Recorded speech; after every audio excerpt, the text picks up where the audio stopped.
মানুষ আল্লাহর রূপের শ্রেষ্ঠ সৃষ্টি। আমাদের অনেকেরই জানা আছে মানুষ পৃথিবীর শ্রেষ্ঠ জীব, কিন্তু অনেকেরই জানা নেই কেন মানুষ পৃথিবীর শ্রেষ্ঠ জীব। তাহলে চলুন জেনে নিই মানুষ সৃষ্টির এই অজানা তথ্যটি। পৃথিবীর বিভিন্ন ধর্মগ্রন্থগুলি ও বিজ্ঞানের মত যে মানুষ সৃষ্টির বহু যুগ আগে স্রষ্টা এই বিপুল বিশ্বজগৎ সৃষ্টি করে আসছেন। এই বিশাল সৃষ্টিকে আল্লাহ প্রশাসন ও পরিচালনা করতেন এবং করেন তার অসংখ্য মালায়েককে, যাদের আমরা বলি ফেরেশতা। সংখ্যায় এরা অগণিত। এরা আসলে প্রাকৃতিক শক্তি, যে শক্তি দিয়ে আল্লাহ তার সমস্ত শৃঙ্খলার মধ্যে দিয়ে পৃথিবী পরিচালনা করছে। তাদের কোনো ইচ্ছা শক্তি নেই। মেরাজে যে বিশ্বনাথ হযরত মুহাম্মদ সাল্লাল্লাহু আলাইহি ওয়াসাল্লাম দেখেছিলেন যে বাইতুল মামুর মসজিদে হাজার হাজার ফেরেশতাগণ একদিক দিয়ে ঢুকছেন সালাত আদায় করে, আরেক দিক দিয়ে বের হয়ে যাচ্ছে।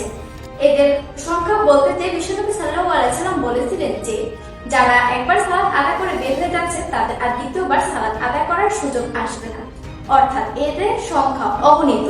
আল্লাহ তার বিশাল সৃষ্টিকে তার অসংখ্য মালায়েক দিয়ে সুশৃঙ্খল ভাবে পরিচালনা করে আসছে। তারপর আল্লাহর ইচ্ছা হলো মানুষ সৃষ্টি। আল্লাহ বললেন, এই সৃষ্টি আমি আমার সময় কাটানোর জন্য করিনি।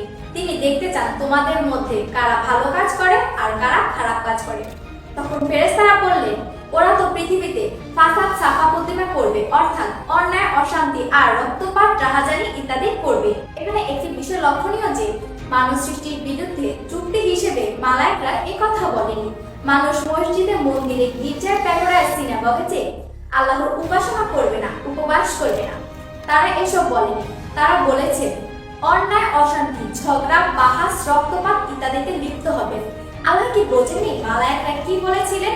আল্লাহ ঠিকই বুঝেছেন এবং তাদের আপত্তি অগ্রাহ্য করে আল্লাহ তার প্রতিনিধি পৃথিবীতে সৃষ্টি করলেন। তার নিজ হাতে আদমকে তৈরি করলেন। তার দেহের মধ্যে আল্লাহর আত্মা ফুঁকে দিলেন, অর্থাৎ আল্লাহর যতগুলো গুণ আছে, সিফত আছে, সব মানুষের দেহের মধ্যে চলে এলো।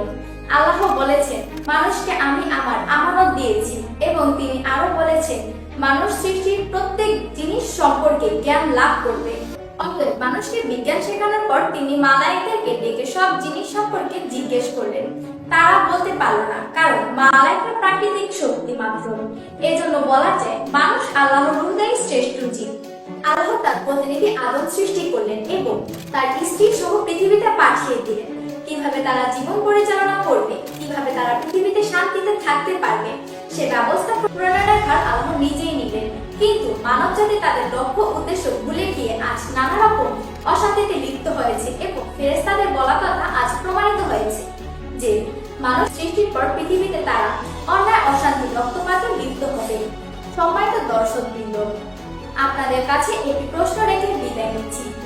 কেন, কোন কারণে কিংবা কোন যুক্তির কারণে মালায়েকরা বুঝতে পেরেছিল যে মানুষ পৃথিবীতে এসে ফাসাদ সাফা প্রতিমা, অর্থাৎ অন্যায়, রক্তপাত, রাহাজানি ইত্যাদিতে লিপ্ত হবে? আলোচনার পরবর্তী অংশ নিয়ে আপনাদের মাঝে খুব শীঘ্রই আসছি। ততদিন সকলে ভালো থাকুন, সুস্থ থাকুন। আল্লাহ হাফেজ। সালামু আলাইকুম।